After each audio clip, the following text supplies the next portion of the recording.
The opening day of the Tour of the Alps, out from San Lorenzo, out into the hills and back.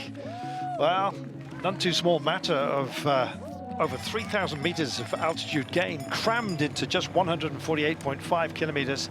And indeed, these brave souls went off up the road. Finlay Pickering, Andrew August and Davide Bais. Well, duking it out on the big climb of the day, so mountains jersey up for grabs to tempt our breakaway.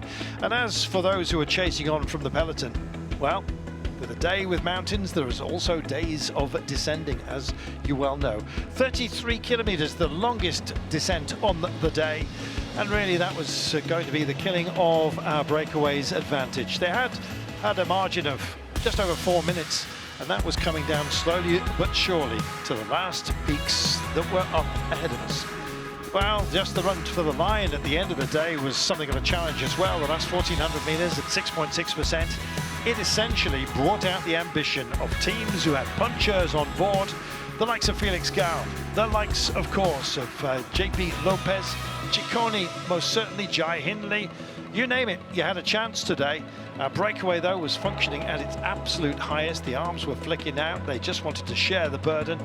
And indeed, Finlay Pickering it was that just asked Ineos Grenadiers Andrew August to come through at that point. Baises, both Davide and Mattia were to be part of today's story. Our breakaway finally wound in, and then it was a question of who would take out the big reach for the horizon. Well, this final test of the day that was categorized at 5.7 kilometers in length, and indeed nasty gradients of 8, 9, 10, even 11%. Only a category 2, but once you got up and over the top of it, it was a 10k run down to the series of steps that characterized our finale. So, nervous times for everybody. Punches and counter punches. Last man standing from the break, Finlay Pickering just decided he didn't want, quite frankly, just for the time being, to back into the pack. He is, of course, working for Antonio Tiberi, ultimately deeper into this race, but he is our mountains man. Others were tempted to go and forge into the gap. Eddie Dunbar, the Irishman, 2 stage wins on La Vuelta last year, have not diminished him at all. Despite a crash in Tirreno Adriatico, he's sprightly and was showing that he has plenty of ambition for this race as well, the Irishman.